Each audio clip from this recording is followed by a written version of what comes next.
The academic world has become increasingly internationalized. But to what extent should we develop research trajectories and professional identities aiming towards generalizability and common denominators? Or to what extent should we showcase the local specificities of our questions, intellectual selves, and communities of inquiries? About this and many other fascinating topics is this conversation with Mireya Márquez-Ramírez in this new episode of El Café Latinx.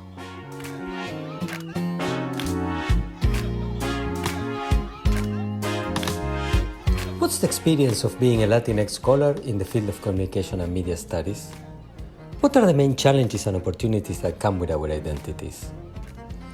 These are the issues that we'll talk about in El Café Latinx, where some of the leading voices in the field will share their professional experiences.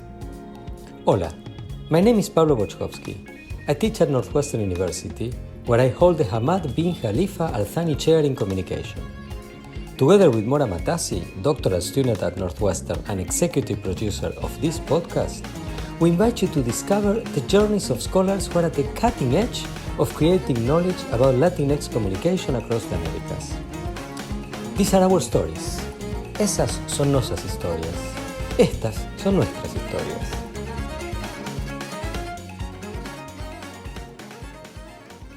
Welcome everybody to this new episode of El Café Latinx. We have a great speaker today. Mireya Márquez-Ramírez is Associate Professor of Journalism Studies and Media Theory at the Department of Communications at Universidad Iberoamericana in Mexico City. She got her PhD in Media and Communication from Goldsmith, University of London in the UK, and her MA in Journalism Studies from Cardiff University, also in the UK. She has been appointed as a Level 2 member of Mexico's System of National Researchers by the National Council of Science and Technology. Her research interests include comparative media systems, comparative journalism cultures, journalistic role performance, journalistic professionalism, news production, journalism and violence, and sports journalism. She is the principal investigator of the journalistic role performance study in Mexico and has participated leading or co-leading Mexico's chapter of other cross-national comparative studies, such as Worlds of Journalism and Journalism Students Global. She has published a large number of research articles in high-impact journals, such as International Journal of Press Politics, Journal of Communication Journalism, and Journalism Studies. She is a member of scientific and editorial boards and is extremely active in the conference circuit. Thank you very much for joining us today. Mireya, welcome to El Café Latinx. Oh, thank you for having me, Pablo. Greetings from Mexico City. Very soon. Great to have you from Mexico City. So tell us, how did it all begin? That is, how was the start of the journey that led you to become a professor? A lot of us, those who are interested in investigative journalism, come from actually a journalism background. And I'm a graduate of communication. Let's remind you that in Latin America, across Latin America, and especially across Mexico, we have less degrees on journalism and more on social communication. The idea was that we were able to have more skills and to be more employable in various sectors, which turns out to be wrong because then you are not a specialist in anything. But I was growing up as a young BA student in times where in Mexico there was a sense of change. We had been enduring an authoritarian government back then in the late 90s. And then we were told democracy and neoliberalism were the kind of saviors that would take Mexico to the first world and be competitive in the world stage. And I was very excited about that process, and I wanted to record it. I finished my BA in 2000, and in 2000 was the very same year that a new oppositional political party won the elections in Mexico in 2000.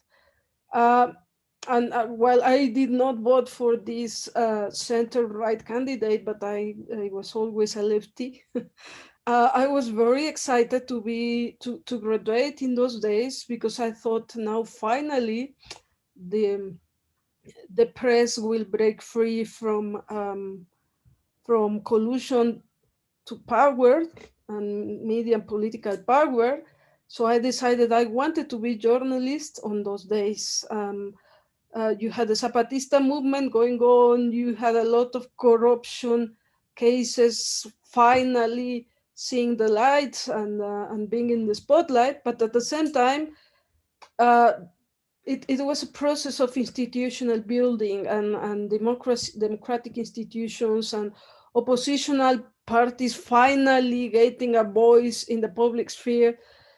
So the atmosphere was at the same time pessimistic for the social problems, but optimistic for a new future. So I was naive, to be honest, and I wanted to be journalist on those very first years.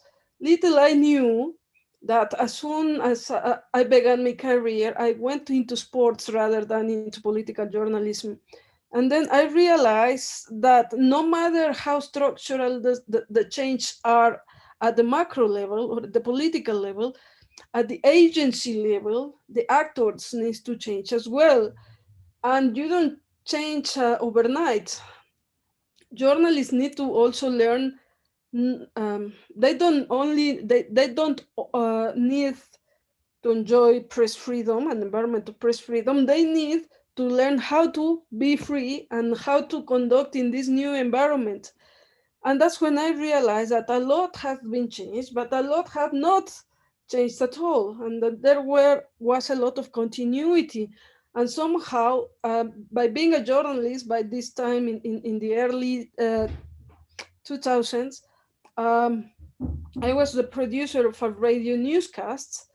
And then the war of 9/11 happened, and then the Iraq and the Afghanistan wars.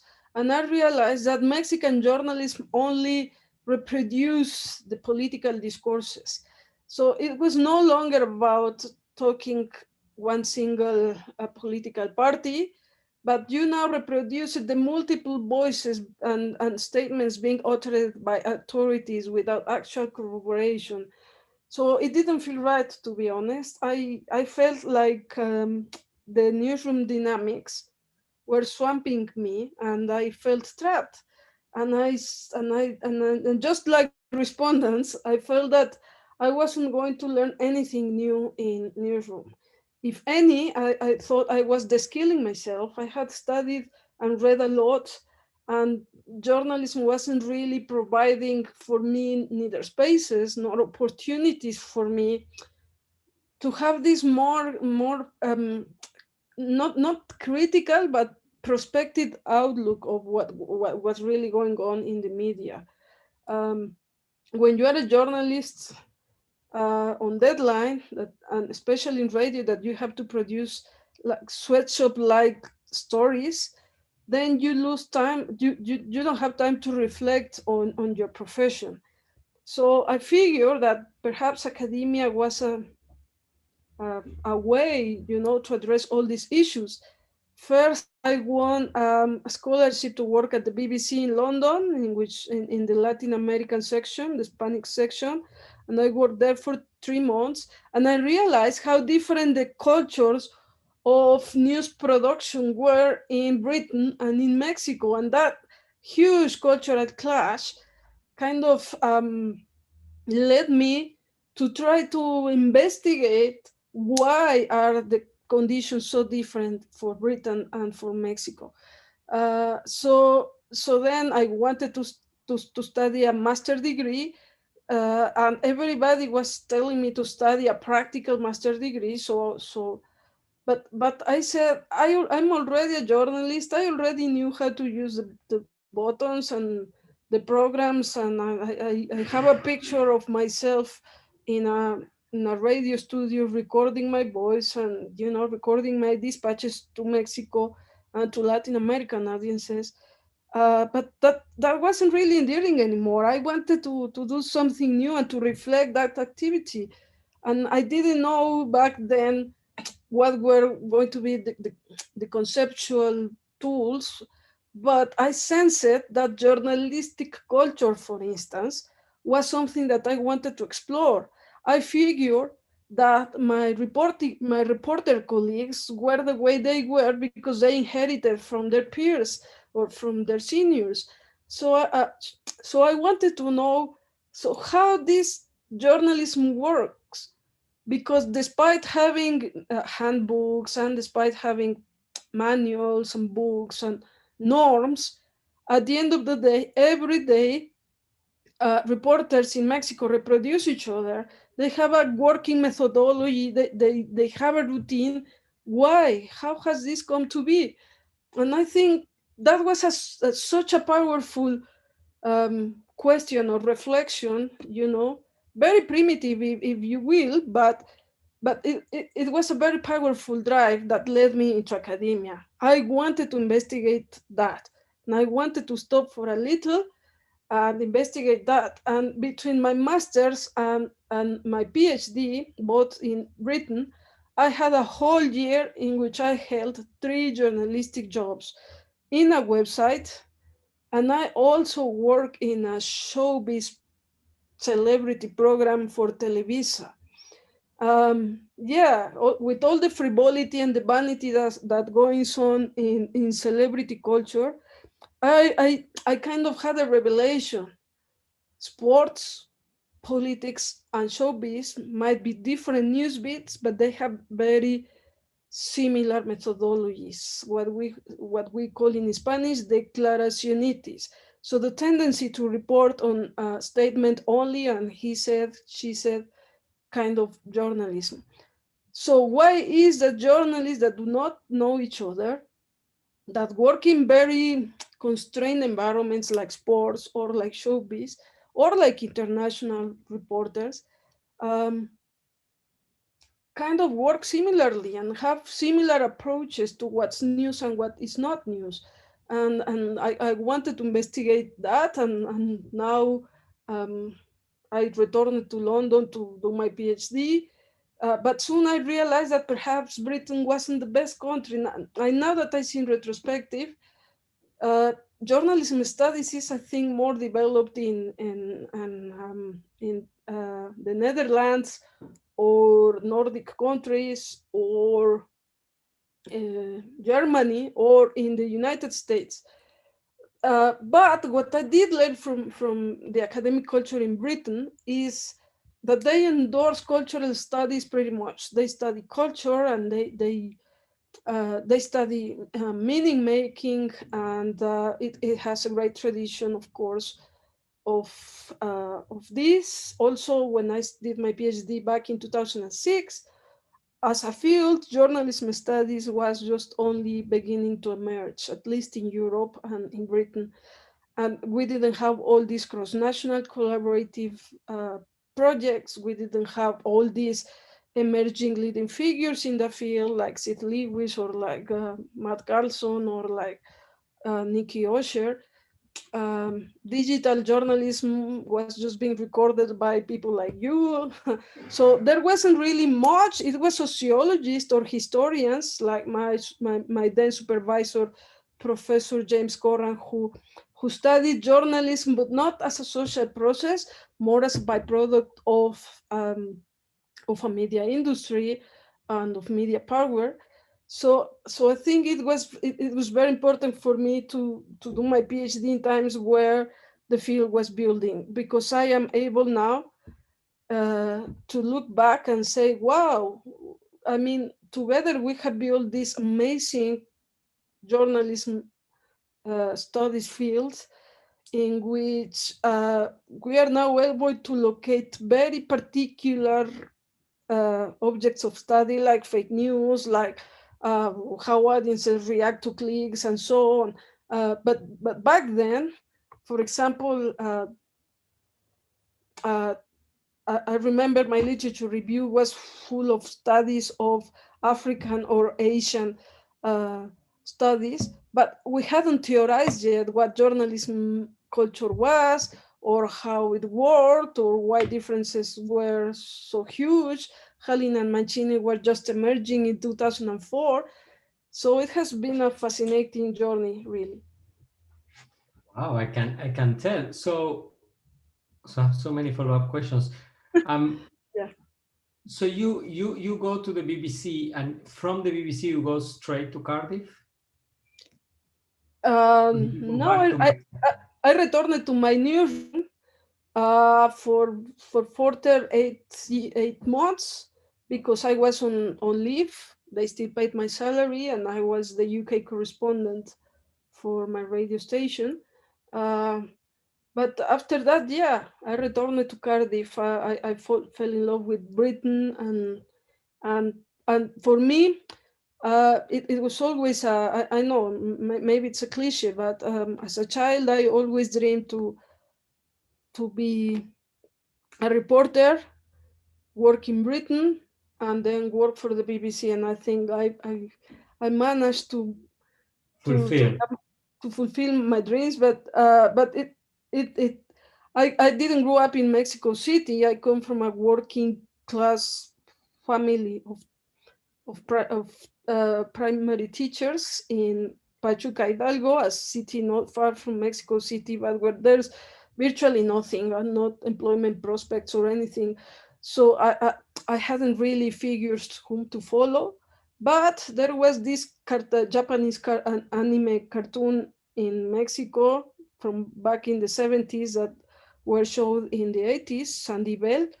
And perhaps girls my age are acquainted with Sandy Bell. She used to be a Scottish girl in this Japanese anime, and somehow she managed to become a reporter in Britain. So I was fascinated with Britain and with being a reporter out of the example of Sandy Bell. That's so we go from Japanese anime to Mexico to Britain. So Exactly. that cross-cultural trajectory, that's absolutely fascinating. So when you then go from Cardiff to Goldsmith, you do your PhD with James. Um, why did you go back to Mexico? Did you go back? Let's just say, did you go back straight from Goldsmith after your graduation to Mexico? I did. But first, I think it's fair to say that Professor Corran, I think I didn't kind of value back at the day. Um, but now that I see, he wasn't really doing um, scholarship on other countries other than Britain, but he had published this very influential book called The Westernizing Media Studies. Um, so I guess after that book, he kind of began to accept foreign students from Malta and Brazil, and I think Korea or China, and then myself. And then I later learned that he didn't really took those students, and then they had to seek for elsewhere for other supervisors. So I was very lucky to be taken in by him, and also to realize that it's a two-way street. And in Latin America, we always are a bit of in the defensive side about this inequality of academic flow, and how it's like if we go to study abroad to enlighten ourselves. But Professor Corran, despite the superstar power he holds in the academic field, he also was willing to learn from a lot of us. And I think it is a two-way street in the sense that Britain is certainly welcoming in other cultures, and it's right in the middle of the world. I know they aren't really interested in Latin America the way that US scholarship is, for neighboring reasons and geographical reasons, and also because of all the Latino community in the US. But in the case of Britain, it's not so much really. They they, they, they try to research more, and more influential scholars tend to be those from India or from South Asia, and of all the former colonies of Britain. So for me to be a Latin American a student, especially from Mexico, and be supervised by a British media historian was quite a thing, you know. I hadn't really reflected on it, but now more Mexicans studying Goldsmiths and more Latin Americans go to Britain, but it was not that common back then in the early 20s. I wanted to stay in Britain, but then David Cameron took over in 2009, yes, and it was the financial crisis, and then they tightened immigration policies. So it was really difficult for me to remain in Britain, despite I could have remained legally. They needed me to have money, and then I ran out of scholarship. My government funded my studies, my research graduate studies. So I had no choice to come back. Really, I didn't think it through. I just had to. I didn't have a place to live. I didn't have money left. It was really a dark moment, and I still had to finish the dissertation, and I still had to pay my bills. So the only place where I don't have to pay rent is back in Mexico. So by the end of 2010, I was back, and it was really a very, very difficult transition time. It's always a cultural clash when you go abroad, but it's also a cultural clash when then you come back. Not only to your country, but also to your Mexican academic culture, which I didn't have. A lot of students, for example, in Mexico, it's research degrees are as important as master's degrees, because master's degrees are researchers in training. So there's a lot of support for master students here, and I didn't do my master's in Mexico, therefore I didn't know anyone, and it was a challenging moment to come back. But I saw a job ad advertised on Twitter. Someone posted it on Twitter. I used to be on Twitter too much on those early days of 2009 and 10. And I saw it. It was a position for film studies. And I said, well, I'm going to apply anyway. And I applied, and here I am. So I think I didn't really struggle to find a tenured position. Back then, it was 2010, and I started on January 2011. But bear in mind that a few years later, it was now so competitive that I don't think any other graduate would be as lucky as I was 10 years ago. Now it's really competitive. It's very common that graduates hold doctorate degrees and even postdocs in Mexico. So not only there are not job openings, but also it's really not that simple to get yourself a tenured position. But I did, and I'm extremely grateful for this, because otherwise I wouldn't be able to work in Britain, I think, because the British government decided that for a university to hire me, they would have to justify that I'm better than Danish and all the European Union applicants. And that would only be justified if the position was about Latin American scholarship or Latin American profile, which is very unlikely to happen in Britain. Not in the US, though, where I've seen positions advertised for predominantly Latino minorities, but that's not the case in Britain. So I didn't really stood a chance there, but I did in my home country with various consequences. Pardon if I overgo too much or overstretch too much on the answer. It was a difficult time again, the cultural clash. The Mexican academic culture was, at least at that time, so different. You know, the approaches to research, the approaches of how to write and express ourselves in Spanish, the issues at the core of scholarly concerns were so different back then. It really doesn't look like a long time ago, but it is actually a decade already. And I really struggled to fit in. It took me a year to finally realize that now I'm back in my country, and now I need to blend the academic culture in Mexico and the Latin American academic culture with the Anglo-Saxon academic culture. And I'm sure you, Silvio, Jairo, all of us struggle with the same issues.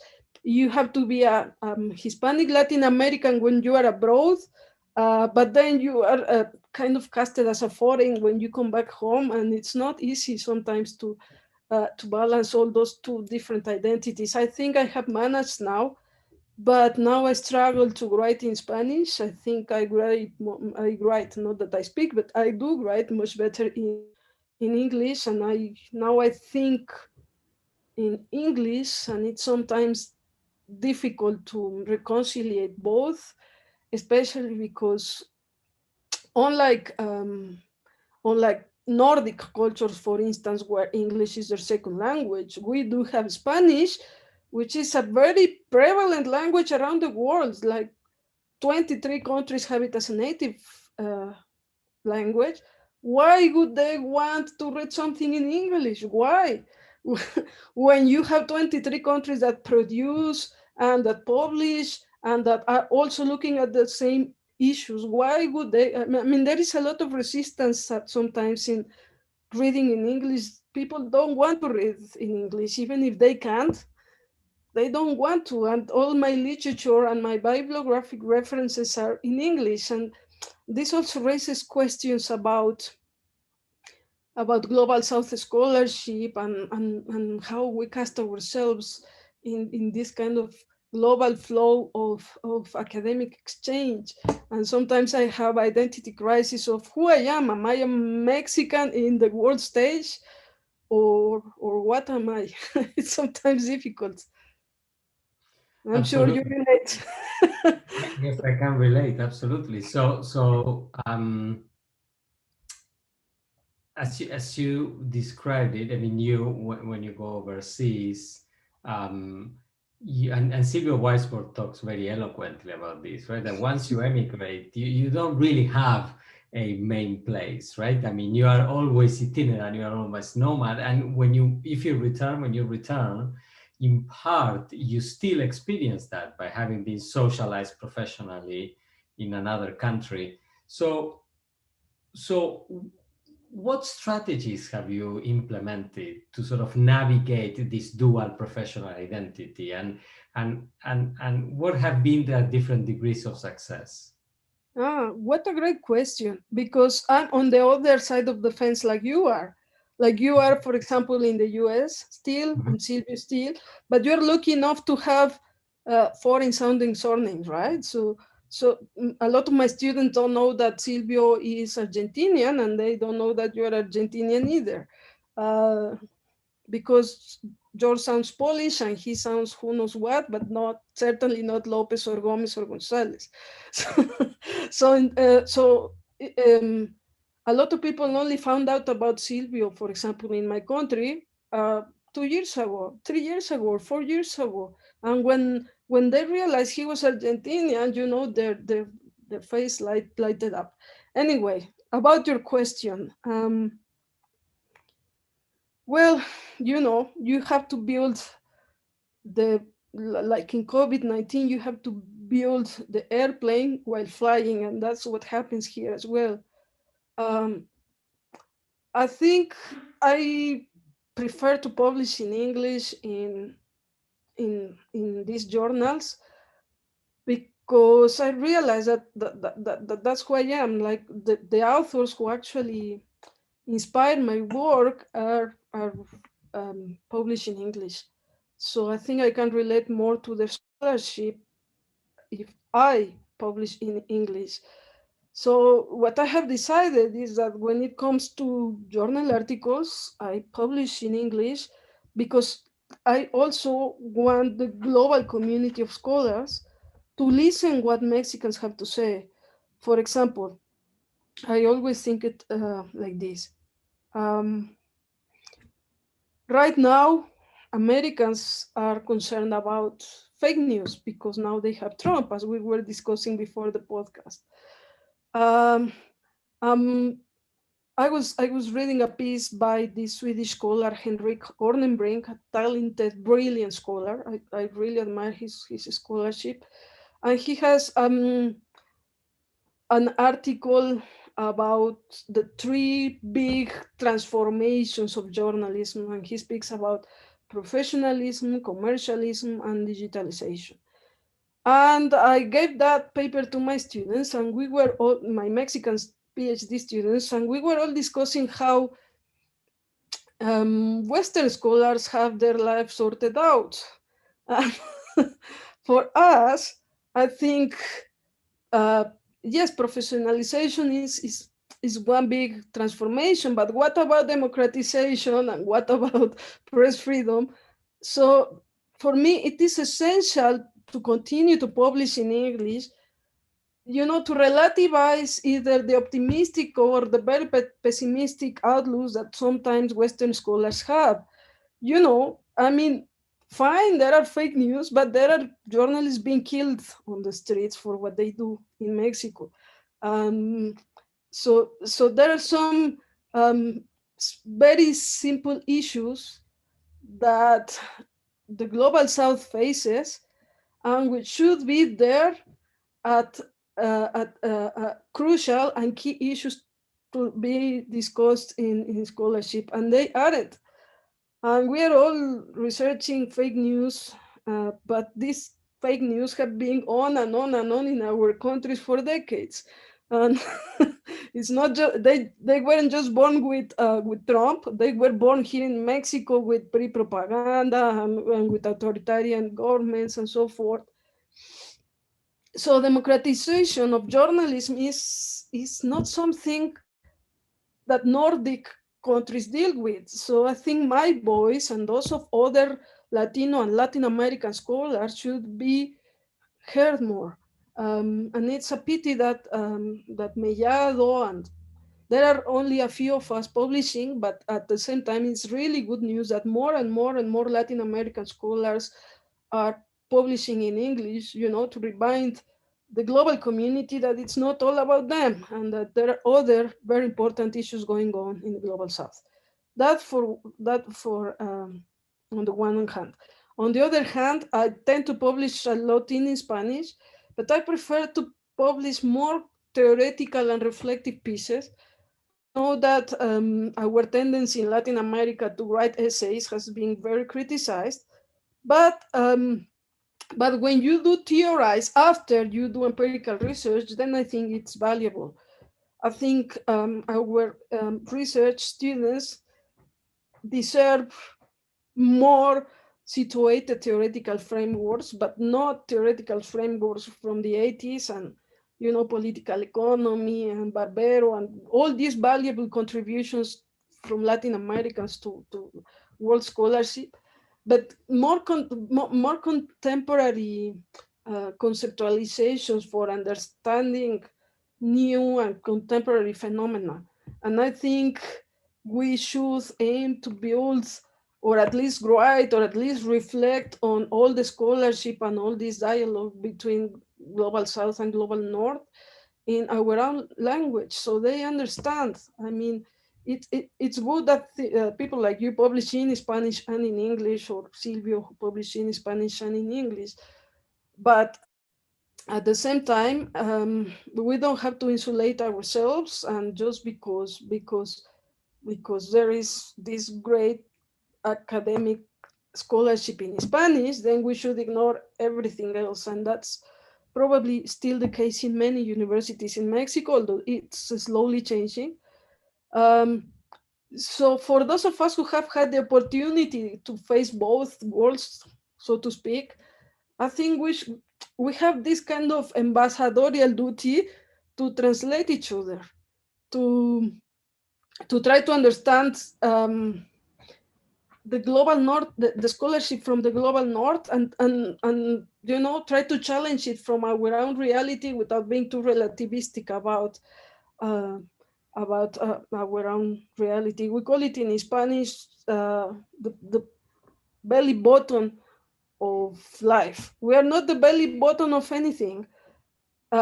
But if we learn how other people publish in English, Russians, Eastern Europeans, Africans, Asians, and so forth, I think we are better able to locate our own problems and our own objects of study in Latin America, and make them more appealing and more interesting for global audiences. So in a nutshell, my strategy is to try to be in both lanes. You know, publish more empirical work in English, in the journals that I know are interested in these topics, but leave like the bigger picture and publish that in Spanish, because that's very useful, I think, for students. Excellent. Excellent, excellent. So what about the reception of that work in English? I mean, there's been increasing concern among some academic communities, in particular those who do comparative work, about the negative effects of the double standard in the review process, right? Whereby, you know, if you publish about, you know, with data from a country in the global north, the US, Canada, the UK, continental Europe, etc., you do not really need to justify your location, and the studies assume to yield universal findings as long as it follows certain methodological guidelines. However, for the rest of the world, which is almost 90% of the world's population, you need to justify, first of all, why it's worth conducting that study. And second, there is always the sense that what you're writing about is the particular, right? The exception, but it's not necessarily the norm. So have you faced in your own work in the review process or in conferences, etc., that sort of double standard? Have you had to deal with it? And if so, how have you dealt with it? I have, as a matter of fact, one of my first collaborative papers in journalism, the journal, you know, I had this nasty reviewer saying that why should Latin America be of concern for anyone outside of Latin America? So in other words, why should we care about Latin America? Just make it more theoretical so I care more. Otherwise, only people living and working in the region care. And we were quite upset about it, Mellado and I. We were working that paper. Luckily, the editor didn't think or didn't support that view, and we were eventually published. But I realized that yes, that's true. I had to justify, and our papers always have to have a surname. So I always have to say Mexican journalist and paradigm repair and this and that. But I have never seen, for example, David Rife's book say American journalist, or no, I think he does have that American title. But yeah, they don't have to justify in the US that they are doing a study about the US, whereas I do have to justify that I'm doing a study on Mexico. But what I have learned to do is to twist that to my advantage. I think that over the years, you learn that because journals are so pressured to include now more, to be more inclusive and include more women and more Hispanic scholars, I take that to my advantage, I'm afraid, and think that yes, perhaps a journal 5 years ago, 6 years ago wasn't as interested about subnational Mexican journalism, but perhaps now, you know, enforced by by the pressure to be more inclusive, I think that can work in my advantage. In the projects that we have, Mellado is the leader, but very close to her in that respect. The management of this journalistic role performance project, for which I have the book that just arrived yesterday, I just realized that international comparative global projects led by a Latin American woman working in Latin America are not common. And for that sense, I think that is a huge achievement for Claudia. And I must say for myself as well, because the two of us, or three or four, are the ones who write most of the papers and who have theorized and so for me, that's a huge honor, because a lot of these global projects include scholars from the global south, you know, to fill quotas or whatever.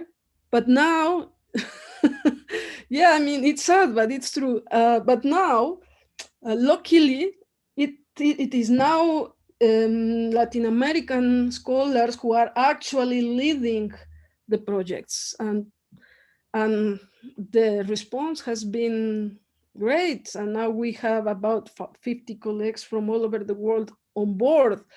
So perhaps these boundaries are erasing, and it doesn't matter whether we have very strong accents. Now I'm proud of my strong accent. Before I had to really fake the British accent and try to speak like them, until I realized that this is who I am, and that I'm never gonna fit in there, and I'm never gonna be treated like one of them. And I am Mexican, and I'm very proud to be one. And I speak like I speak, and I have strong accent, and so be it. And I think that's my that's my position now. I have no intention of faking any American or British accent anymore, and that's for my scholarship as well. I'm not twisting my scholarship to suit anything. I'm simply doing a scholarship that is interesting for journalism scholars, regardless of whether my surname is Marquez or Gomez or Gonzalez. So the positive outcome is that now I understand how academia works generally. Yes, there are complaints. I have issues with some things, but at the end of the day, I see fascinating scholars from around the world doing amazing work. And I tend to be inspired by them, regardless of whether they are Chinese or Korean or Indian or Russian or Swedish or Argentinian, whatever.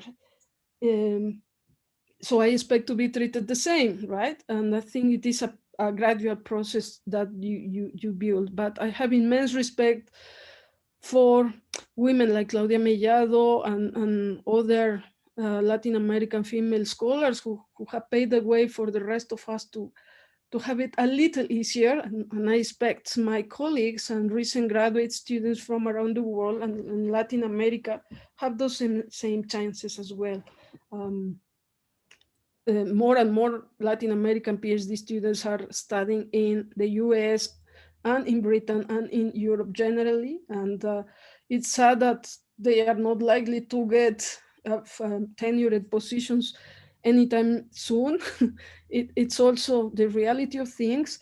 But at the same time, I think Latin American universities are starting to feel the pressure of these graduates and are beginning to slowly open for positions. And it's good that Latin Americans who studied abroad then come back home and then and play these dual roles of being ambassadors for both academic communities.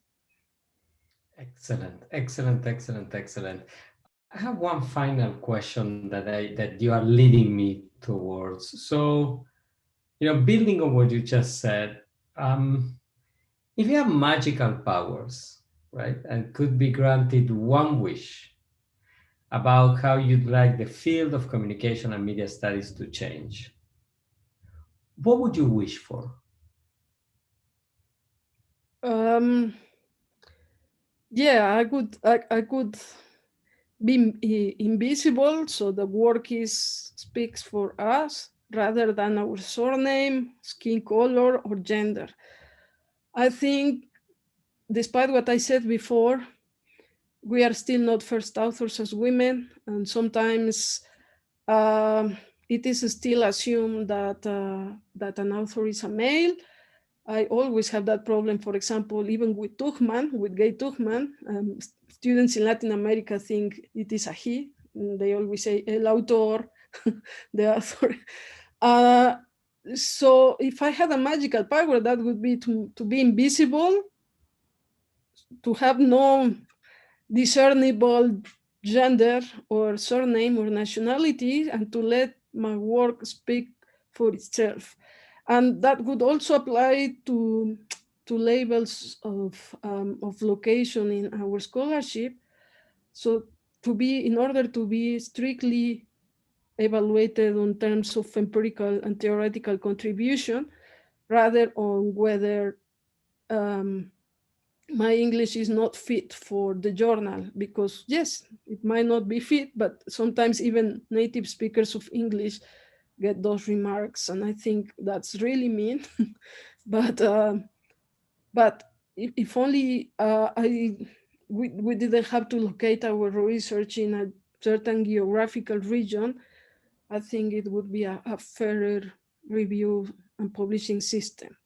At the same time, it's good that we do, so we relativize our problems and don't think that fake news revolve around Trump and ourselves, but that there are other much troubling issues around the world that need attention.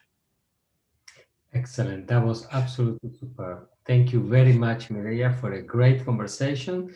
Thank you very much to our listeners for having stayed with us until the end. And this concludes this episode of El Café Latinx. I invite you to join us again for the new one. Thank you very much, and have a great rest of your days, mornings, and evening, depending on when you listen to this one. Thank you very much. Goodbye.